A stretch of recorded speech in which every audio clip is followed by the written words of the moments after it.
All right, ladies and gentlemen, welcome to episode number 9 of Changemakers. So as you guys are joining us, we'll let you guys come in. We're going to get started in just a minute or two as you guys start joining the broadcast. Again, just a reminder, as you guys make your way in the room, this show is not about politics. This is not our truth will set you free. This is about changemakers. This is the overall concept of be the change. This is all about people that are creating change in the communities around them, the world around them, and finding a way to make an impact that makes the world a better place. And that's, again, what the purpose of Changemakers. We have people that talk about the isms, talk about how to get their mind free of racism and how to actually create impact in their community. We're going to have people coming on that talk about how to they do weight loss. We have people that talk about how they've changed themselves, the world around them for better. People like Ashley Kelly, who you've, of course, seen on our Truth Will Set You Free and a lot of the different things we have. And then, of course, we have everything from weight loss to community involvement, all the way to environmental changes and creating positivity. And this person that we're going to have on, Ron Kamen, not only does he talk about changing the world from a perspective of the climate, but also changing the world that can change your pocket. So you're changing your pocket, changing the world, whole bunch of good stuff. Make sure you share this out there. Again, this is not something to be afraid of politics on. We can share this out to the masses. Nobody's going to be offended by this conversation. If they are, that's their own problem. So go ahead and invite him. We will get started in about 20 seconds right here with Changemakers on the Be the Change Network. Thank you guys for joining us, and we're just about to get started.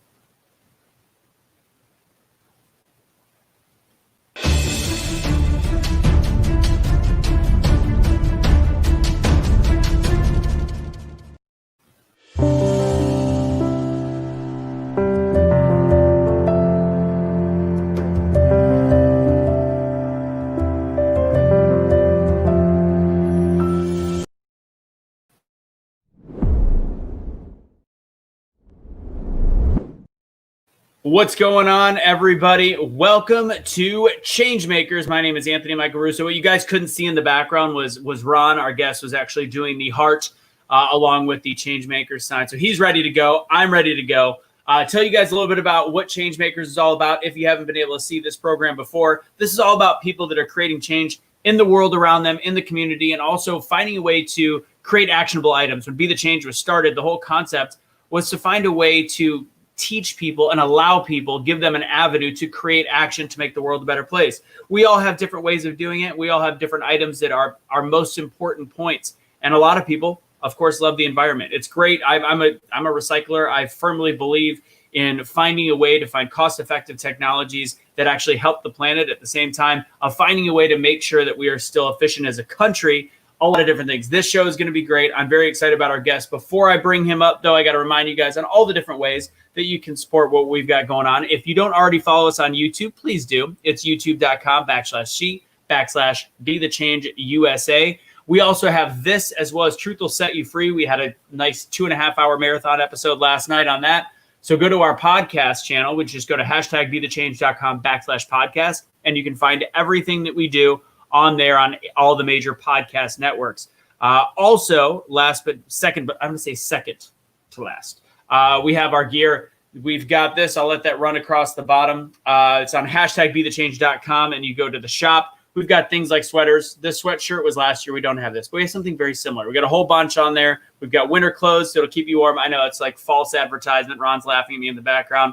But yeah, you can get stuff kind of like this, but not like this on the website. We got winter hats as well. Now, last but not least, and this is going to be going throughout the program, on the bottom, you can see that we have a Patreon now set up. Tonight, I'm going to be having a total vent session. It's also Cash's birthday. We're going to have him come on, hopefully, crossing my fingers. That's what he's planning on doing. And we are going to be talking about all the different things that we are frustrated about right now, and pretty much having an open room for discussion where we can't necessarily have fully on the Facebooks and the et ceteras and all that different stuff. So become a Patreon subscriber, patreon.com/BeTheChangeUSA. That is the only way we fund our show, and that is all the help that you could provide us, and we thank you in advance. I'm going to keep that scrolling as the show goes on. Let's see who we got in the audience so far. Brittany's in the house. Deb. Let's see. Maryland from North Carolina. Nicole, of course. Amy and Nicole. Where did the donation under God? I got that actually from the guy that does our shirts, which I just reach out to me directly or ask me on tonight's call, which again, tonight's Zoom call, I will be giving away some free stuff. Ask me on that and I will provide the link for those shirts. That's actually our t-shirt provider. With that said, with no further ado, we are very excited to have our guest come on. Again, this is not a political discussion, but it is a discussion about some issues that we have in our world that regardless how you look at them on a political level, we can actually improve them, and it doesn't really hurt our daily life. It actually helps our daily life. So our guest is the CEO of EarthKind Energy Consulting, the host of the AWEsome EarthKind Podcast. Ron's life mission is to empower everyday people to make clean energy transitions to reduce their carbon footprint, save money. For more than 3 decades, Ron has energized communities, governments, nonprofits, and businesses to take the next step and increase energy efficiency, use renewable energy, and lower electricity, heating, and transportation costs. And now he's building an online community of awesome EarthKind people ready to go clean and save green. Ladies and gentlemen, Ron Kamen.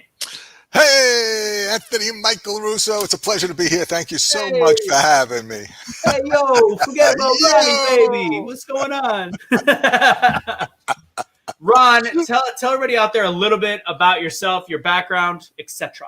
Yeah, as you may have noticed, I am from New York. I grew up in a suburb of New York City, and then Long Island, for those of you who are familiar with the island of Long, just outside of New York City.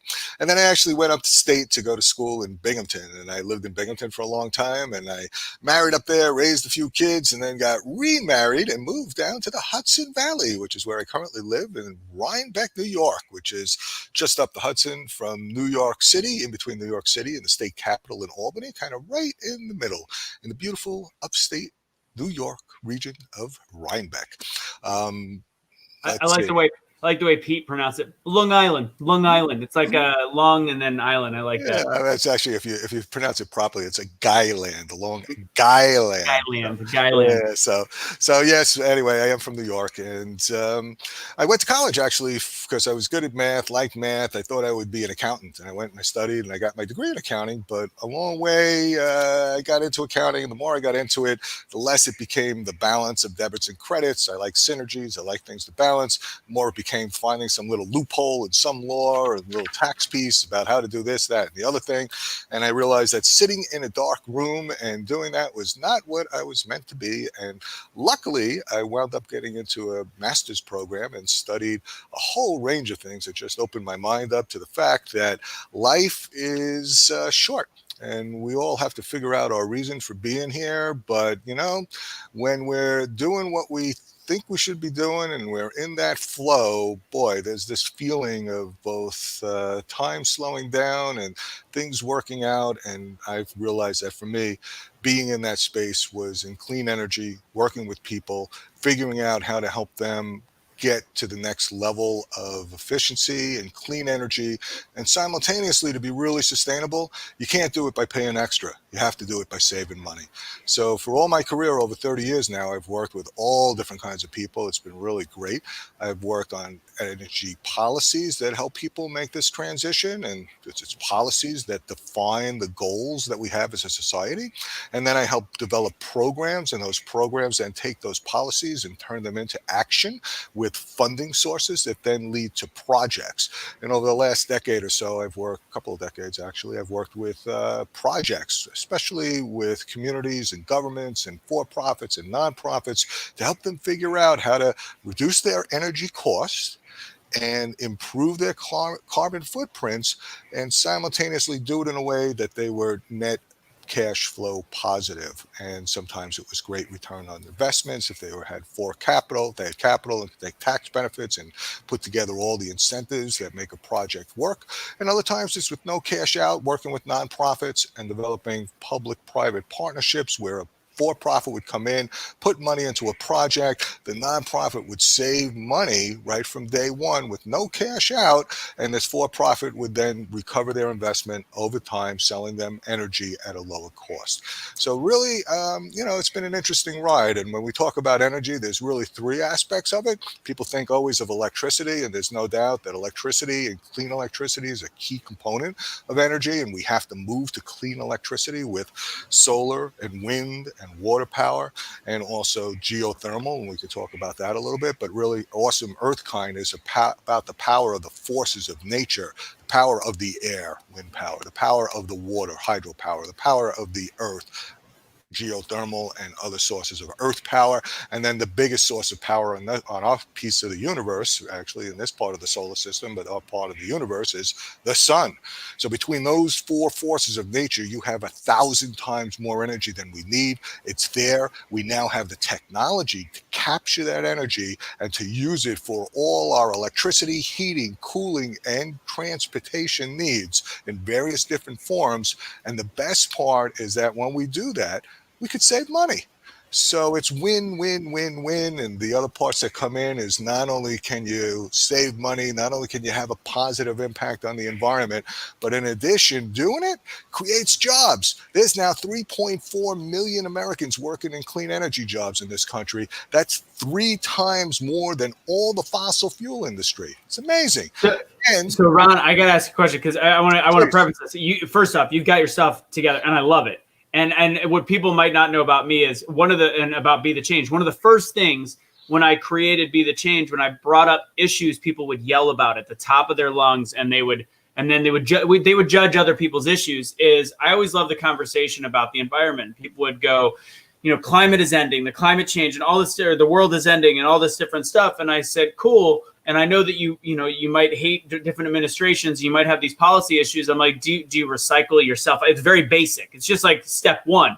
And a lot of them are like, well, my apartment building doesn't recycle. And it's like, here's why I appreciate you, Ron, is you have a set belief that some people may deem as political, which I think is crazy to think that helping the environment is political, but you've actually created action behind it. And I don't think it's crazy because fact is our media and everybody has turned it into this huge political thing. But fact is, it's an actionable item, and you've found a way to make it actionable. And you've said, here's the solutions. Here's policies that not only help the environment and do what I believe in and what you're passionate about, but you're also finding a way to create policies, help people create jobs, and find a way to make it efficient, which is, again, some of the political reasons why people don't like it. You're actually finding a way to make it a issue of abundance, and actually using different items that can create, or different policy, just having the conversation to create a way to make it a positive, non-political event and just make it a positive conversation. And I appreciate that about you. And I'm assuming one of your favorite bands, based on what you just said, has to be Earth, Wind, and Fire. I'm assuming. Of course. I mean, just the name by itself, right? So, yeah, absolutely. So here's my perspective on it. Look, we're all on a spectrum, right? There's none of us that are perfect. So from my perspective, throwing rocks at anybody because they're not as good as you is like, it's just an exercise in killing ourselves. And that path only leads to really mutual destruction. So from my perspective is, look, we all are on a certain place on the spectrum. There is nobody. You can't be 100% clean and green and live in civilization, because if you're in civilization today, no matter what you're doing, we're all part of creating our self-destruction right now with all the energy that we use it. So there's no one that's perfect. There's absolutely nobody out there that you could say, this is who I want to be. We're all somewhere along that spectrum. But the real question is, for each of us, I believe, what's our next step? What can I do? What can you do? What can each of us do that will make a difference? And by taking that next step, and all of us taking that next step, whatever that is for us, whether it's doing an energy efficient light bulb, an LED light bulb. Why an LED light bulb? Because LED light bulbs, when you look at light energy is a big source of pollution. When you take a look at how much energy goes into a light bulb and how much electricity you get, and where does that electricity come from?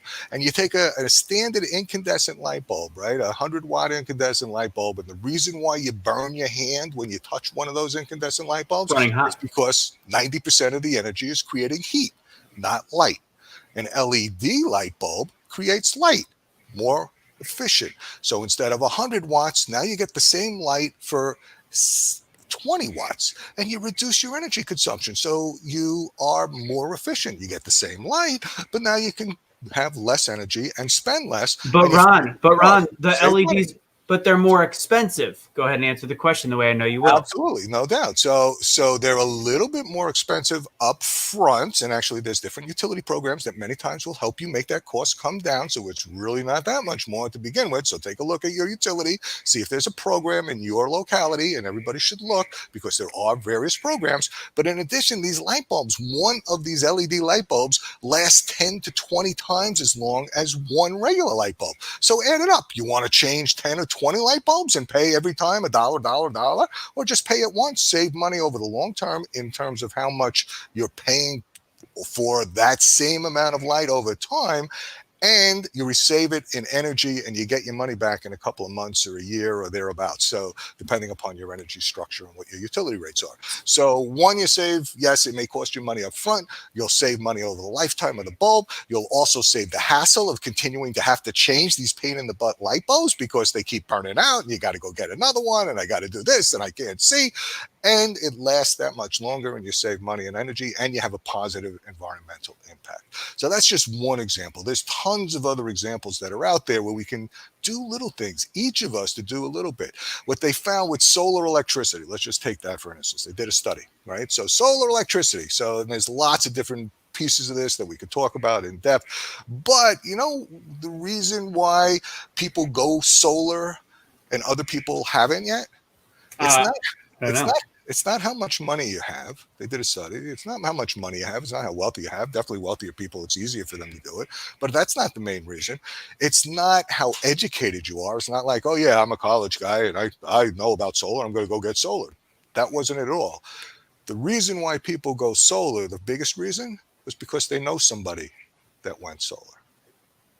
So think about that for a second. So when you think that you can't make much of a difference, right, by doing an energy efficient light bulb, by doing an energy efficient appliance, by doing a bunch of energy efficiency things, or by going to solar energy in various different ways and fashions, and we could talk about that. But not only are you doing it, not only are you showing your kids how you're doing something positive for yourselves. Not only are you saving money, having a positive impact, but you're also helping to stimulate change amongst your community and helping to catalyze this exponential change that we all need to survive. And that's what it's going to be. It's going to be all of us taking a step, whatever that right step is for wherever we are on the spectrum, take that step, doing it, and by doing it, we'll help generate this change. Be the change. I love it. Yeah, that's good stuff. I want to go back to your background because I know you said accounting and all this stuff. When you made the switch to find your passion, how old were you at the time? When did you finally go, you know what, this isn't it, this is it? I was lucky. I found it like when I was in graduate school at 21. Okay. So I was lucky. I was really lucky. You know, I had the chance. You know, I had parents that helped me get to college, much to their chagrin, because I wound up having a very different perspective on life than they did, which they'll tell you about to no end. My mother was Italian. My mother is Italian. She's still around. My father passed away, but he was Hungarian. And their perspective was, you know, you got to be in the rat race, right? And that's originally why I went to college, as I was going to be in the rat race. I was going to be an accountant. I was going to work half the year and then take the other half of the year to be away from the rat race, up in the hills someplace, away from society. And then when I got into it, I realized, first of all, you can't be away. There's just no getting away.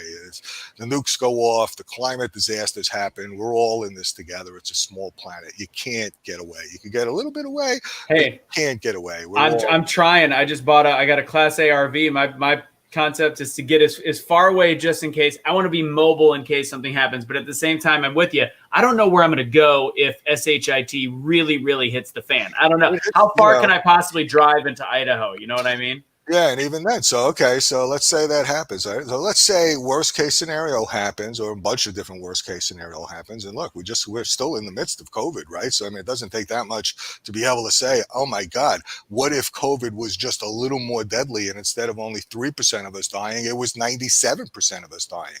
I mean, that little flip, right? Boom, society is gone. Civilization is gone.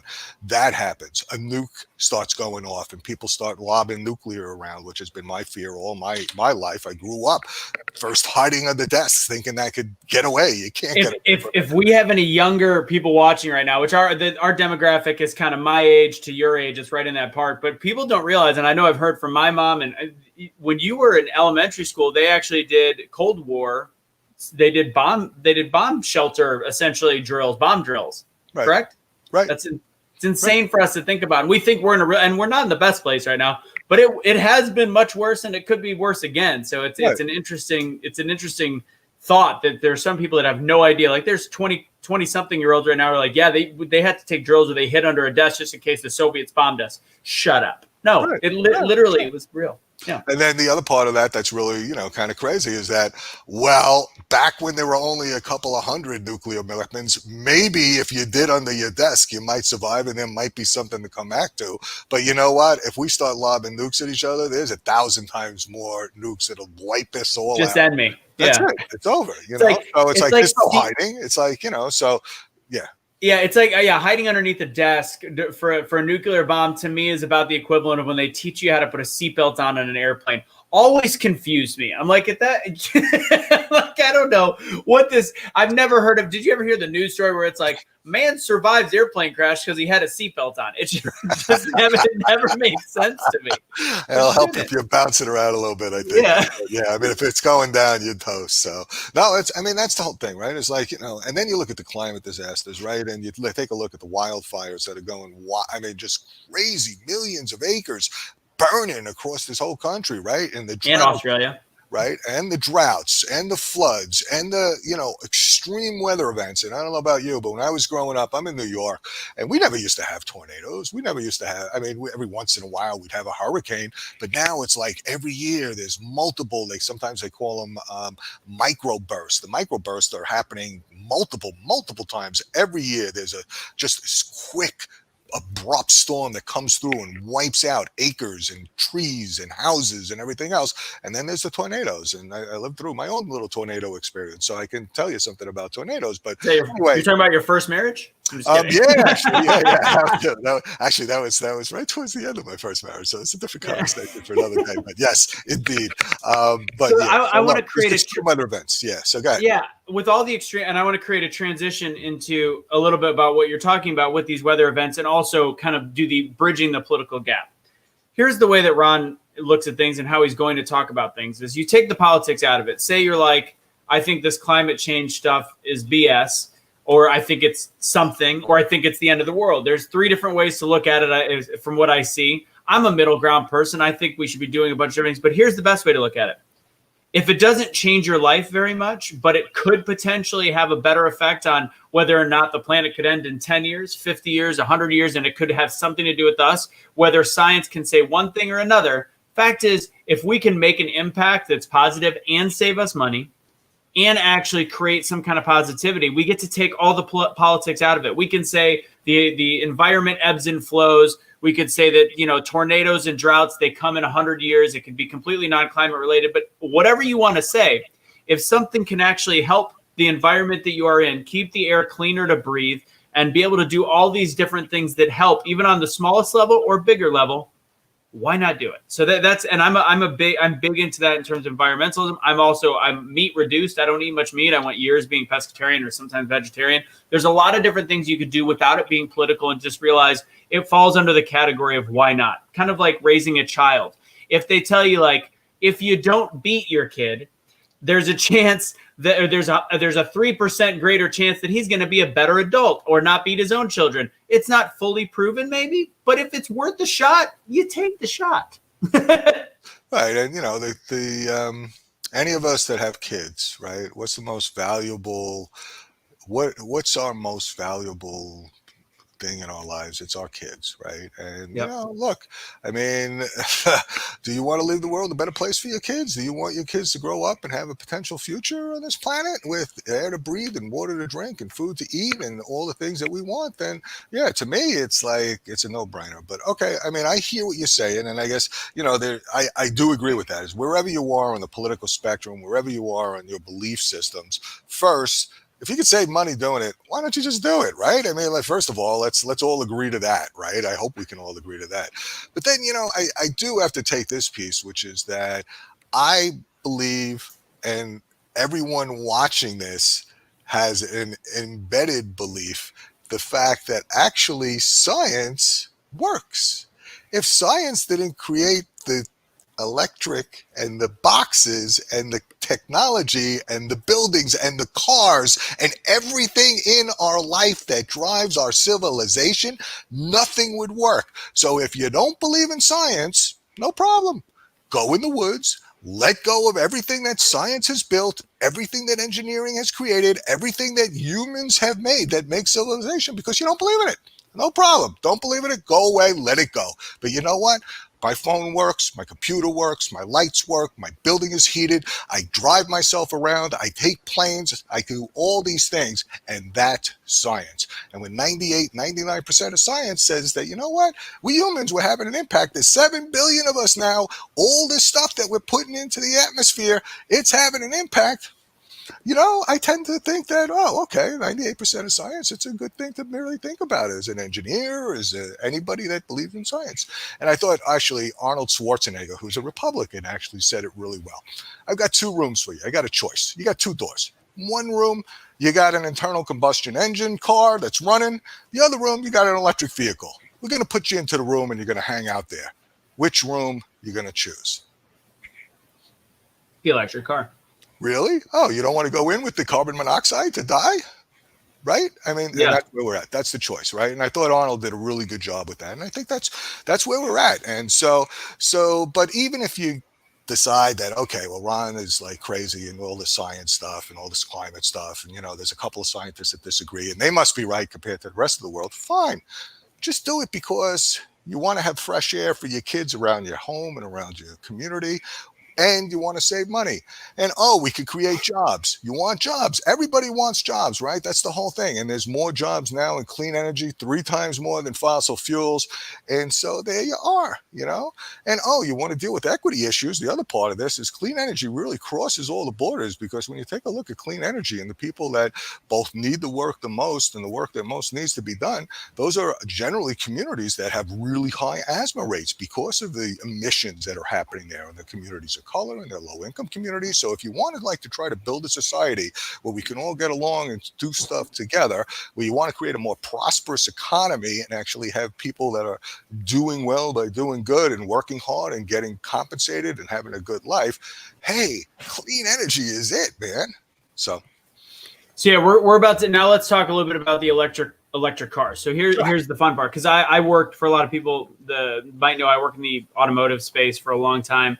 And I worked with the launch I worked with NRG Energy, based in Dallas, Texas, or based in Houston. And it was part of the launch of the Nissan Leaf in the 2009 period. And I was talking a lot about electric, and there's still some questions. And somebody even put in there, what charges the electric car? And that's a valid point we're going to answer. And there's a lot of issues with lithium, but lithium ion technology. At the same time, where does it outweigh? Where does it weigh emissions, the emissions to create, et cetera, which we're going to talk about. So let's talk about automotive side. And again, if for people that are just joining, the great part is Ron is providing actionable items, and that's what his podcast, and the one thing I do want to talk about is your podcast, but that's what his podcast does. That's how he talks to people. That's how he educates. He's a part of policy. He's not some guy that's in his basement saying the world is going to end. We can't do anything about it. Nobody's doing anything. He's actually been working in this industry for 30 years, regardless of how people feel about it. He's been doing stuff to create positive action, and that's the key behind it. That's the change that he's creating. So let's talk cars before we get into your show, because I want to end on your show and what you do on that. So lithium, hydrogen cell, go what your feelings are on the automotive industry right now, which is probably one of our biggest impacts on our energy consumption and emissions. Yeah, no doubt. So across the board, transportation, all the vehicles that we drive, is about 1/3 to 40% or more of the greenhouse gases that we emit. So in terms of environmental impact, it's huge. That's one of the biggest things we do, right? So first off. Second off, in terms of the technology and the improvements, just to give you a sense, right? Not everybody's driving an electric car yet, but most people now have heard about electric cars. They heard about it from Tesla leading the way, but Tesla's not the only one. Every manufacturer now has an electric vehicle, and there's usually, in almost every state, there's some amount of incentives. In New York State and others, there's 54 different vehicles that get cash incentives from the state because they're electric vehicles. And whether you're at the top end with Porsche and BMW or Mercedes, or down at the bottom ends with Nissan Leafs or Chevy Bolts, or a host of everything in between, every manufacturer either has an option or coming up with an option. Ford is investing $10 billion to electrify their fleet, their whole output. Next year, there's going to be a Ford Mustang E, which is super cool if those of you that like Mustangs. So to just give you a sense, first of all, it's not just Tesla, it's across the board. It's a crossover, actually. That yeah, Mustang. it is. It's an SUV crossover. Yeah, right? yeah. It's very cool. And it's going to have customizable sound. So So if you like that sound, that's why you really wanted to drive your Mustang, you'll be able to get that kind of sound with it'll be very cool. So if you like the sound, that's part of it, right? So people have different reasons why they like vehicles and cars and speed. And in terms of speed, I mean, 0 to 60 in under 3 seconds, it's the fastest thing on the road. It's all torque. So we could talk about performance. We could talk about cost, which we'll talk about in a second, how the costs have been coming down and they're dramatic, and the incentives now make an internal combustion engine more expensive than an electric vehicle because of the different incentives that are there, which is policy and programs that come down to give us the ability to buy something at the same price or less than an internal combustion engine. And within a few years, you won't need any incentives. It's just going to be the cheapest there, because instead of 2,000 moving parts in an internal combustion engine, a gas car is only 20 in an electric vehicle. And there's no oil changes and there's no transmission fluid. And the price of fuel for electric is half the price of gasoline. So now you save money on fuel. There's no maintenance, and it's just many fewer things that can go wrong. So first, in terms of vehicles, that's a piece. Another thing people should know is it took the world a long time to get to the first 1 million electric vehicles on the planet. From 1 million to 2 million, it was 18 months. From 2 million to 3 million, it was 8 months. Now we're at over 7.5 million, and it's growing exponentially. And you're seeing these vehicles all over the place. So it's not just you, it's not just a few people. It is now coming across the board, and it's happening planet-wide. And it's happening in this country too, despite all different kinds of policy issues and different dysfunctional stuff in government. It's happening, and it's happening because the technology, just like our smartphones used to be multi-million-dollar computers just a few years ago, those electric vehicles are now costs are coming down. It's solid-state technology, and we're going to see the same sort of transformation. One thing I have as part of my EarthKind presentation is I show an example of last century's transition in vehicles, where first you have New York City, right, with all horses and buggies and one car in 1900. You know how long it took to become all cars and one horse? 10 years. Yeah, good guess. 13. 13. All right. Yeah, 13. It was great. So that's basically about the amount of time that we have to turn this climate stuff around. And that's what's going to happen now. You're going to see this transition like we've never seen before. So in terms of electrification of transportation, the ability to have electric vehicles, you can buy them as comparable to gasoline prices if you buy them new. There's now a secondary market of people who've been turning in their leases where you can get a secondary used electric vehicle very reasonably priced. You save on fuel, you save on maintenance, no oil changes, no transmission fluid. You just change the tires, the windshield wipers, and the windshield wiper fluid, and that's pretty much it. You're done. That's all the maintenance you need. And in addition, where do you charge it? You could charge it in your house in your electric socket, a regular electric socket overnight. You bring it home, you put it in your garage. If you have a single family residence, you put it in your garage, you plug it into a regular wall socket. That gives you a range generally of 200 miles of most electric cars these days. Most people, 98% of Americans' trips are less than 50 miles. So yeah. And that's what people forget. So I'm going to talk on the auto piece, because that's what I specialize in terms of this. And it's something I've talked about for 10 years. And here's the thing. When it comes to electric vehicles, the cost is a hair higher, but we also have we've been mentally programmed, again, just like we talk about on a lot of different shows, talk about in terms of being programmed for all different things in this country. One of the things that we were programmed to think is, I'm sure you've seen the movie The Death of the Electric Car. We were programmed to think that electric cars are ugly.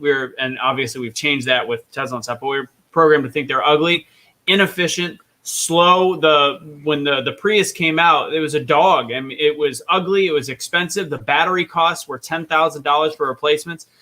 And then we had to find a way to make it feasible and usable. And fact is, and we'll get into this because I know a couple people are asking, like, what about the batteries being harmful to the environment, et cetera? And Ron's going to talk a little bit about lithium. And then we're also going to talk about the imperfections of lithium, and that it's just about finding new technology. But in terms of automobiles, somebody asked about when are we going to be able to go 300 miles? A lot of the vehicles now go 250 to 300. And as Ron said, over 90% of the American public travels. Actually, it's under, I think at one point it might be different now because of COVID, but for work purposes, they travel under 27 miles a day, over 90% of the American public. So that's right. 90% for 30 miles or less, 98% for 50 miles. 50 miles or less. Yep. So that shows, it's called range anxiety, and it makes people think that they can't have an electric car. Funny enough, when people go, well, Anthony, why don't you have an electric car? Because the electric car actually does not fit my lifestyle, because I will stay at home for 2 weeks, never drive more than 3 miles, which means I'm not saving any money on electricity. And then I'll go drive 5, 6, 7, 800 miles. So it does not fit my life, but I'm not the normal human being, as most people that watch the show probably understand. I'm nuts. So with that said, it does fit. And now we're going to get a little bit more into the, let's see, social extremely cold outside is going to last. Okay. So again, now I can answer this as well in terms of the miles per charge. It's still drastically more efficient in terms of finances than anything else. So say, let's go with the Nissan Leaf. Say it gets 225 miles to the charge. In the winter, you're going to reduce that by about 25% just to be cool. So now you're still at 175 miles of reasonable range. And if 98% of your trips are less than 50 miles, there and back, plug it into your garage. Don't think about it. And if you really got to think about it, okay, identify charging stations. And if you do a trip every couple of weeks, like you apparently do, Anthony, rent a car for those couple of times, and that's it. Okay, then that's typically what I say. I say for certain people, if you're doing it, if you are doing your family vacations every 2 to 3 months, rent the car. Then you're not beating up your own car, and the amount of money you're saving on electricity the rest of the time, especially if you're a 30, 40, 50 mile commuter a day, which is actually the best person to buy it because you're saving the most. You're actually going to be having the least amount of impact. And people go, well, then I have to pay for it on my electricity at home. It's a fraction. It is a fraction of the price. 2/3 left. Yep. Yeah, it comes out to, if you want to fully charge a Nissan Leaf in the state of Texas, it's about 12 cents per hour in terms of what it is. And what's the term I'm all of a sudden drawing a blank on? Kilowatt hours? Yeah, kilowatt hours. So you're looking at 10 to 12 cents. You're looking at a full charge at about $4 to go 225 miles. I'll let everybody out there kind of do the math. So it saves money in that sense. And electric vehicles are no longer that much more expensive or even the same as other vehicles. Now let's talk about lithium, though. Before we wrap, I want to talk about the fear behind lithium. Some people are talking about, well, you have to frack in order to make lithium. You have to, the actual environmental impact on disposing of the lithium batteries is becoming an issue, all these different things. So how do you feel about those questions in terms of what seems to be a decent solution on the surface? Yeah, so a bunch of different pieces of this, right? So first, the primary issue from my perspective, and if you take a look at the science, is the environmental greenhouse gas impacts that we're having. Transportation's a key of that, but everything else is as well. So first, take a look at extreme weather events and the billions of dollars it costs society every time there's another tornado, another hurricane, another wildfire, droughts, etc., and what the impact is there. And let's take a real hard look at the economics. And when we take a look at the economics and you look at the impact on us as a society, you'll see that that's a really big piece, especially if civilization gets destroyed from that piece of it. But dealing with the microcosm on looking at specifically the environmental impact of lithium, absolutely, there's no doubt that we need to improve the way that we get the lithium, how we process the lithium, the labor and human rights issues involved with who's getting this substance and mining it and doing all those things. Absolutely, that needs to be a concern. We should focus. We should make it happen. No doubt about that. But again, in terms of the scale of things, look, there's no perfect solution. If you live in this society, everything that we do has an impact, and there's some amount that you have to choose. Where are we at, and what's the next step? So is it with recycling? Do you recycle? What kind of food do you buy? What kind of lights do you use? All these different decisions that really have an impact, and there's no perfect solution. There's nothing that's perfect. So you can either let the perfect be the enemy of the good, or you can do something. Take a step and do something along that line. And in my perspective, lithium is a really good, these lithium ion batteries do a lot of tremendous things that have a very lot of massive impact, especially on the bigger problem. So first, on the mining side, absolutely, we need to deal with that. We should deal with the environmental concerns. We should deal with the labor and the human rights concerns. No doubt about it. We should absolutely make that happen. On the recycling side, when you take these batteries, these car batteries, which are very powerful and perform, right? 0 to 60 in 3 seconds, unbelievable, right? Blows out every internal combustion engine, right? I mean, you're getting a high performance car. You're getting a Porsche for the price of a Ford, basically, is what it is. When you look at the pricing difference and the performance, it's unbelievable. The kind of mileage, the kind of performance you get, 0 to 60, etc. It's tremendous. So first, you're getting higher performance with these vehicles. And then in addition, okay, so what happens when you do, after 5, 10, 20 years, whatever number of years that you've actually done your cycle, whether you drive 30 miles a day or 15 miles? There's a guy that I interviewed. He has one of the first Nissan Leafs from 18 years ago. It still does what he got 18 years ago, from 8 years ago. 2012. Excuse me, 2012. Thank you so much. From 8 years ago, and he still got it, right? Because he doesn't drive that much. He drives 30 miles, so it's still good, and it does what it does, right? But when that vehicle is done, when that battery is done, the interesting thing is the battery's not dead. It's just not able to perform to take you zoom going in a transportation mode. But you take that battery, you can reuse it in stationary storage for your house, for your utility, for various places. So first there's a reuse until you deplete that down even more. And then, there's going to be markets that develop for recycling. We have to recycle everything, right? I mean, we don't do a really good job of recycling almost anything in this country, on this planet. We need to recycle everything. We need to close the loop. We can't just keep dumping stuff in the ocean. We can't keep dumping stuff in the landfill and thinking that we're forgetting about it. There's too many of us. There's 7 billion of us. We need to close the loop on how we get stuff, use stuff, process stuff, and then reuse it and recycle it and do it again and close that loop. And we need and that's a big, I mean, we have as you're saying, 3 million cars and 4 million cars. Like, cars can get smashed. We flatten them, and even that takes up a lot of space. Lithium ion batteries cannot. So people always say to me, like, and trust me, I catch some flack at auto shows from people that are like, but this, and it's funny because I'm a big electric car supporter, understanding the difficulties and also knowing where we're going. And the one other thing we talked about was hydrogen fuel cell, which I'm in love with. I know it's a difficult technology to harness properly, and there are manufacturers working on it.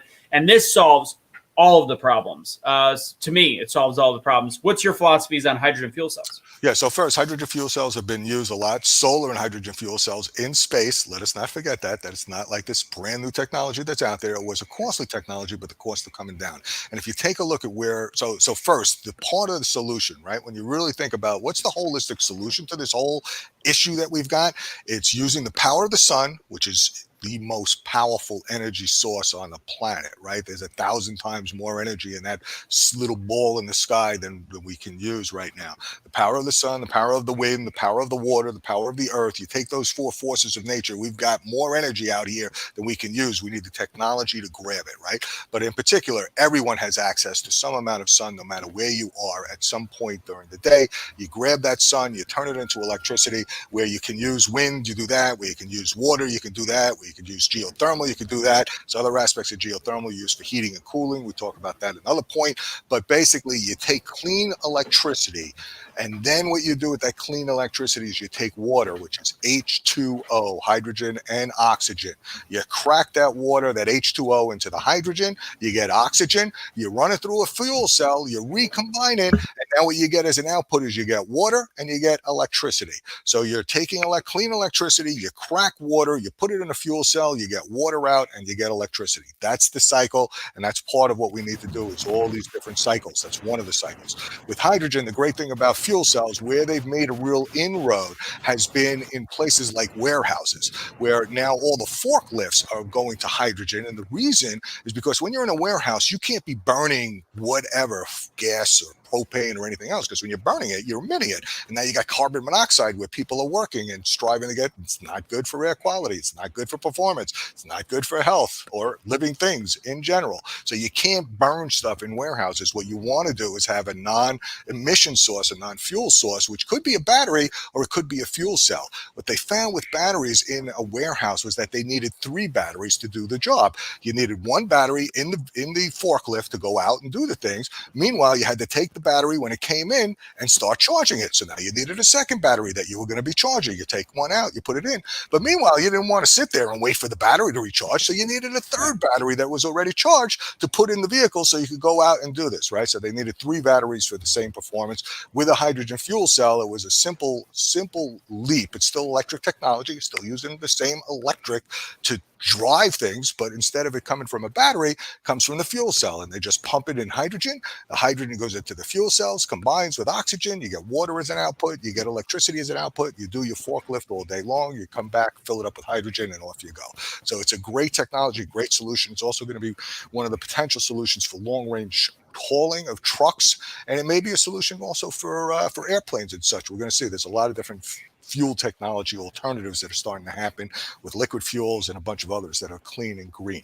But again, just to get back to something, so we've got three aspects of society that we need to deal with. They're about a third in terms of greenhouse gases and climate impacts. It's electricity, it's heating and cooling, and it's transportation. We talked about electric vehicles, we talked about electricity and clean electricity. For heating and cooling, it goes like this. We all have heat pumps. You have a heat pump. I have a heat pump. Most people don't realize everybody has a heat pump. If my RV's got a heat pump. Right. If you've got a refrigerator, that's a heat pump. If you've got an air conditioner, that's a heat pump. It basically just compresses and expands and moves heat out or moves heat in. With an air conditioner, you're moving heat out of your home or building and putting it outside.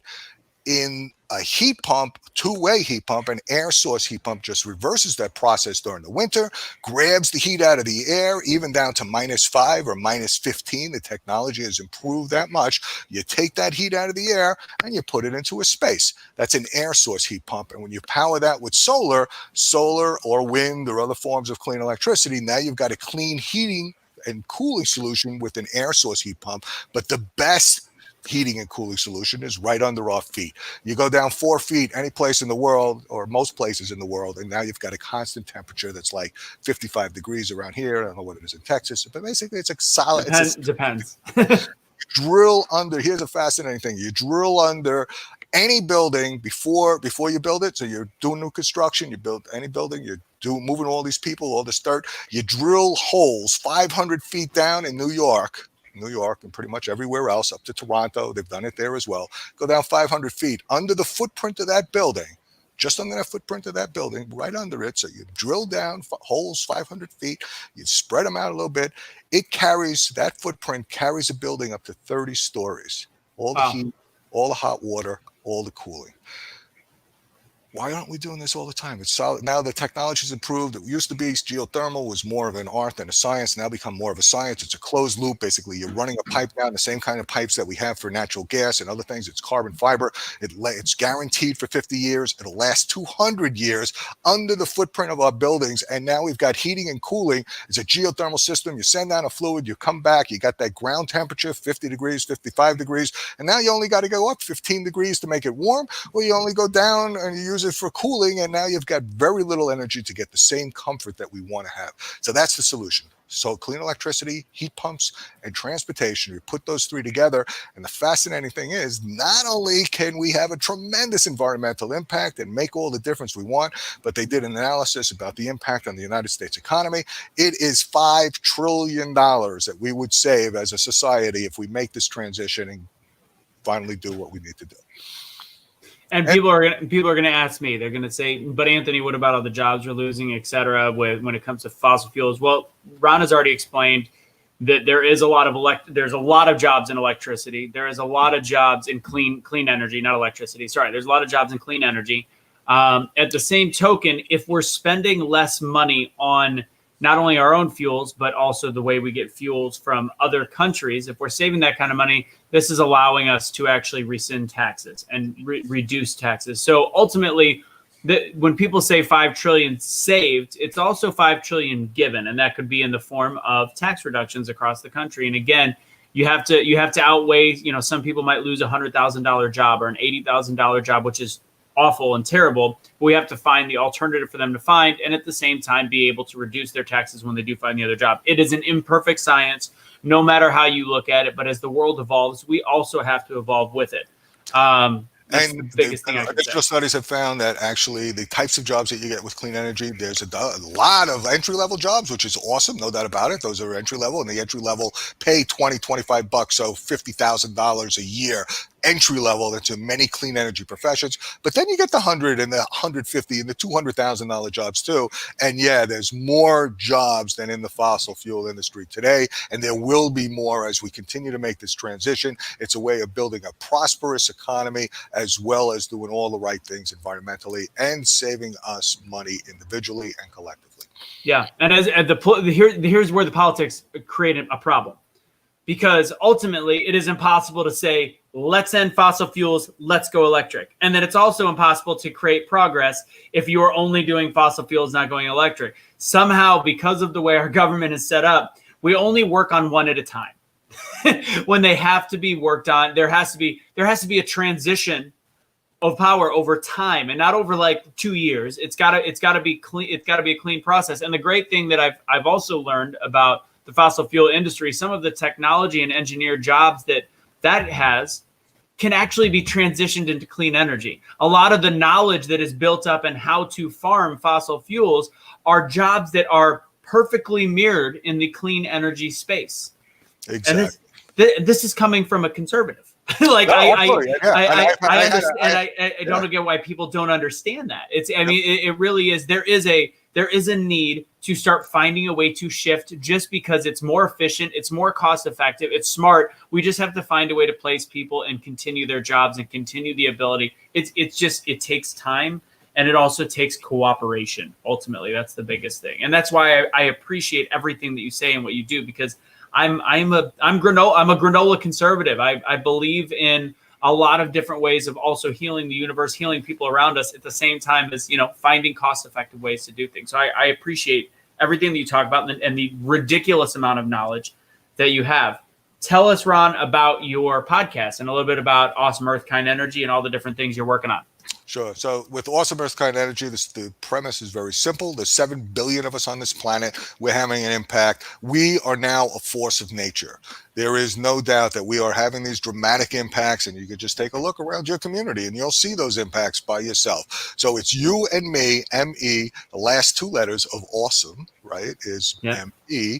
And the first 4 letters is AWES, or the air, water, earth, and sun, the 4 forces of nature. The 4 forces of nature have now been joined by the 5th element, you and me as a force of nature. Coming together, we, all of us on this planet, all women and mankind, all EarthKind, everybody on Earth, we can make this transition. We can make this happen. And part of the podcast is to go across the board on what can we do individually, what can we do collectively. It's about individual people who have made transitions in their homes. It's about other people who are doing it with workplaces. We have a conservative, Steve Malink, who actually just came out with a book about the greatest economic opportunity, which he sees for the 21st century. He's a born conservative all his life, and he realized that this technology is tremendous and it saves money and it has a positive impact. It made his business tremendously successful by focusing in on geothermal and other aspects of efficiency in the HVAC industry. And if you get a chance, there's a podcast with Steve Malink on one of the podcast interviews is with him, but it's everybody from entrepreneurs who've done really well, who then went to solar and went to heat pumps and went to electric vehicles, to everyday families, some of whom built new houses, some of whom retrofit a really old house, a 1790s house, a 1790s house, and did efficiency, did solar, did geothermal, did an electric vehicle. So, and it's everything in between. It's about what can we each do. And then what it does is, you hear a little bit about some of the work that I do with various different communities, with governments, with nonprofits, with a bunch of people all across the spectrum of people who are striving to make a difference, who take their next step to figure out what we each can do that can save us money and have a positive environmental impact and leave a proud legacy for our kids and grandkids. I love it. I think that's awesome. And I the key with Be the Change is always providing a bunch of different ways to look at different items on the spectrum. And I think there's certain things that are undeniable, and when things become undeniable, when you can make an impact without it really truly affecting your life, and even finding a fiscal way to save and then even make money, like somebody just said, a good friend of their husband is installing solar panels. That's another job. Also, people are creating solar panel homes where they're giving back to the grid and not necessarily giving, they're making money off it. There is a lot of opportunity there to find, and we've suppressed electric technology for too long. And I don't blame this administration, the last administration, the administration before. if you want your eyes open, look at the death of the electric car. And I didn't tell you this, Ron. I went to graphic design school, and we also had an automotive design program. And there was people a little bit older than me that had 10 years before, 15 years before, they started working the automotive industry. And they were people in charge of designing the electric car. And do you know what they were told? Here's your paycheck. Design it as ugly as humanly possible. I never want a human being to ever purchase this vehicle. So it was essentially saying we have to do this because it's kind of, rule, and the government's put this behind us, yada, yada, yada. But we can't really have this sold because they were so in bed at the time with the oil companies and all this different stuff. What people don't realize, the oil companies right now have invested in this new technology. So now we're ready. We've suppressed it for too long. A lot of big oil also has investments in clean energy. So they're ready to make it work. We just have to find a way to make it work altogether. And the ultimate thing we can do is make choices in our daily life. Watch shows, listen to shows like Awesome EarthKind Podcast, all the people you have on from different ends of the political spectrum, and finding a way to make this a functional transition of power. Get it? Transition of power, electricity. Yeah, it's a play on words, and we're not going to go the other direction right now on that one. No, it's great, man. So just to get to the next level of this for just a second. Yeah, right? So industry. So a couple different things. We had on one of the podcasts a woman from Jerry Pell from Pell Wealth Partners. Her and her firm manage about $1 billion worth of people's investments. And what she found and what they found was that investing in clean energy and socially responsible and ESG, environmental social and governments types of companies gave not only a better return on investment, but actually wound up with people feeling good. And when they took a look at the range of investments, what they found was that, certain companies are investing in this. And you look at Shell and BP and how international fossil fuel companies are making this transition. Some started before and stopped, some whatever, but they all seem to be in it now. It's $15 trillion worth of investment. The amount of investment that's coming into clean energy across the world is incredible because people are waking up and realizing we've got to do this, right? So that's one piece of this, is that if you want to do well and do good, you can also invest. And when you take a look at the biggest fossil fuel advocate or whatever oil company in this country that used to be the wealthiest company in the world a few years ago, ExxonMobil, they went from being the wealthiest company to they lost 75%, 80% of their wealth over the last few years. They're struggling. They're on the edge right now because they invested all in on fossil fuels and they didn't go into all this clean energy technology.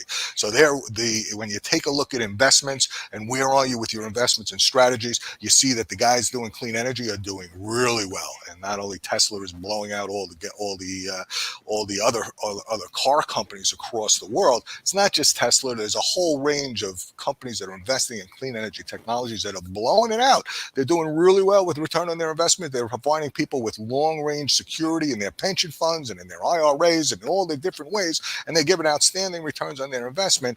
And you look at worldwide what other fossil fuel industry types are doing, you're seeing that they're realizing, they're waking up that we've got to do this. We've got to do this for ourselves. We've got to do this for the environment. We've got to do this for our kids and our grandkids. And you got to do it if you want to be a competitor in the 21st century.